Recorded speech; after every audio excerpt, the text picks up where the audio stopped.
Hey, it's Patti Scharf, CPA and co-founder of Catching Clouds, the leader in e-commerce accounting. Today, I want to talk about Amazon and specifically their sellable versus unsellable inventory.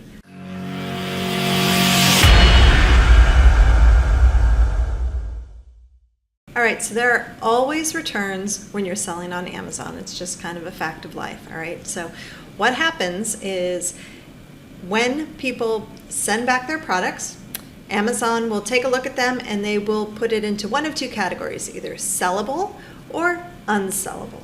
If it goes to sellable, whether the people who bought it originally, whether they used it or not, or turned it back in pristine condition, Amazon will just resell it. Sometimes it'll sell as used, sometimes new. It's kind of a crapshoot, and there's nothing you can do about it. Amazon just does whatever they're going to do. So what ends up happening is if there are some products that are sellable, but they're kind of a little bit used, you might get some negative feedback on your listing from customers who buy the used products, as one would expect. But that's kind of what happens when you're selling on Amazon. Okay, so that's what happens with sellable.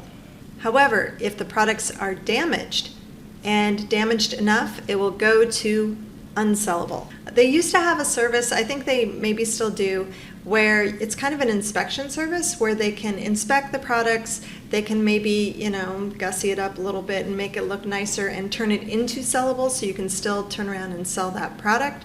Otherwise, if it's just totally trash, then they'll just trash it.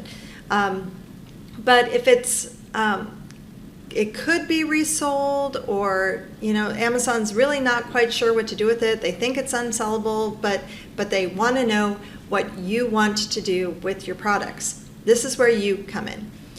With everything that's remaining in unsellable, you have to make an active decision on how you want Amazon to handle your inventory, whether you want to dispose of it or you want to remove it.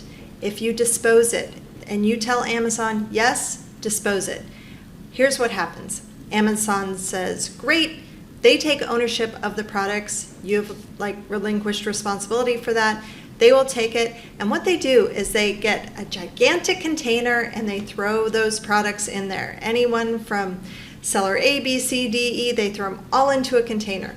And there are some buyers out there who will go and they will buy this filled container sight unseen, and they're taking their chances that there are actual products that they can clean up and sell that are in there.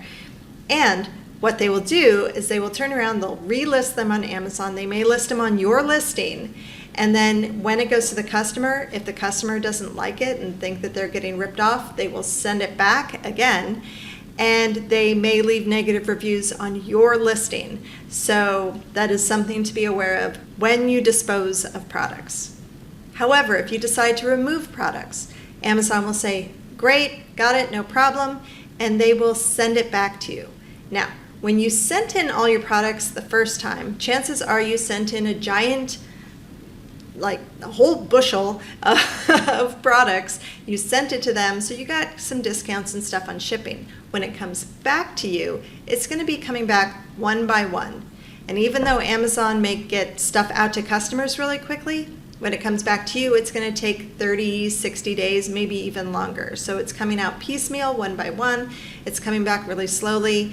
It's coming back, it's going to be more expensive, the shipping, when it comes back to you. But the good news is you know what's happening with your products. You know for sure it's in your own possession. Nobody else is going to be relisting substandard products on your listing. All right, so here's what you need to do. You need to decide whether you want to dispose of the products or remove the products. And in Amazon Seller Central, you can set a setting that will tell it to always dispose or always remove, whatever it is your preference is, or you can set none of those, and you can just make a decision on a case-by-case basis. And when you do that, I would recommend that you do that at least weekly. Go in there, check stuff out, make your decision on how you want to handle your products. But here's the thing, you're not going to be able to see snapshots or unit by unit information. You're going to have no visibility into what these products look like. So you should probably just make an educated decision on what it is you want to do with your inventory once it's being returned back to Amazon. Because what you don't want to have happen is you don't want it to sit in unsellable inventory for weeks, months, years, because once you pass that year threshold, Amazon's going to start charging you long-term storage fees, which are like 10 times as high as your regular storage fees. So this is definitely a decision you want to make, and you want to take an active approach on it. One last comment for you is, when you have made decisions around your inventory and you know that you're getting rid of product, whether it's disposed or whether you're removing it, make sure that you let your accountants know what you're doing with it. Let them know the quantity of units that you're getting rid of, what the SKU is, what the original cost is, so that they know how to treat that in your financials. Because you may have some numbers that are like artificially too high or low, depending on assumptions that they're making, if you don't give them the actual detail to make good, educated choices in keeping your finances up to date. So I think that's it. If you have questions, let me know. Leave comments down below. If you've had any experience with like positive or negative with any of these products that have been returned, share it with others. People like to hear about what's going on out in the world. So I hope you liked my video. If you did, please like, comment, and share. If you haven't already, please subscribe, and I'll catch you later.